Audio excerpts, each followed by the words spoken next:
Over at the public broadcaster, they're obviously happy that the Labor Party has been returned, although they'd be pretty shattered about the poor showing by the Greens. Some on the Green left have taken that pretty hard. Remember, I showed you the podcaster Abbie Chatfield and her reaction to Adam Bandt's loss. It's not looking good and I feel sick. If Adam Bandt loses, I didn't expect... The high is worn off, guys. The high is worn off. The joy is worn off.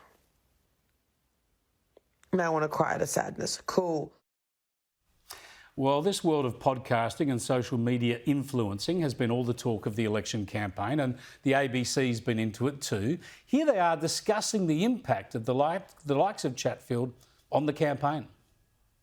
Just because Abbie Chatfield sells vibrators or butt plugs, whatever, does not mean that she can't sell political ideas, and she does. They're called influencers for a reason, because their reach and impact is huge. Yeah, he went on to wonder why politicians would subject themselves to a grilling from a journo when they could be hugged by a podcaster. And then we heard this. I don't think it's a hug, though, and I also think this is the first time our country's ever seen politics made hot. I think in the US it is like a fun conversation where celebrities get involved, but this is the first federal election in Australia where people are actually excited and think it's cool to get engaged. Yes. And, you know, it used to be that it's the young libs and young Labor, and I cover my drinks around them. You know, I don't want to be around those people. Yes. They're weird. You know, get away from me at a party. Sorry, I've got to say that for the jury. Yep. But I think that Abbie Chatfield and other influencers in this space are saying it is cool to care. Politics made hot? Really? So the ABC thinks Chatfield is the way to go in political debate. But who was this new commentator passed off as some kind of independent expert? Time to welcome our panel, Todd Sampson, Toby Ralph, Hannah Ferguson, Annie O'Rourke and Russell Howcroft.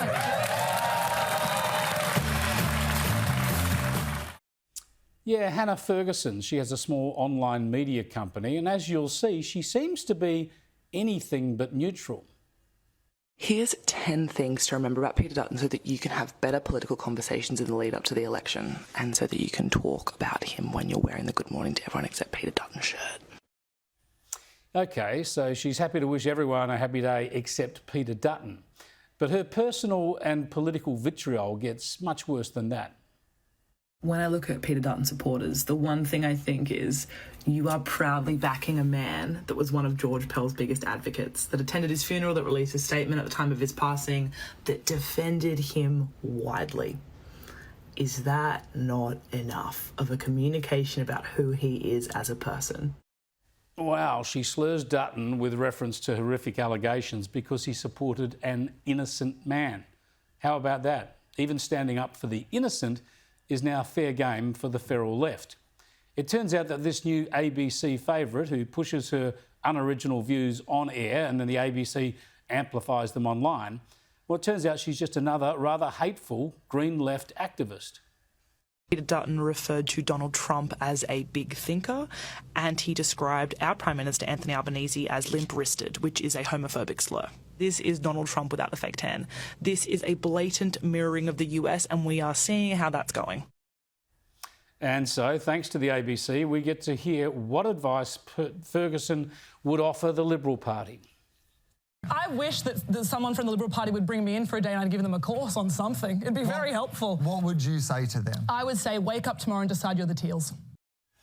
I'm not sure how well they would work in seats where they defeated the Teals. This is what passes for independent political analysis on the ABC now.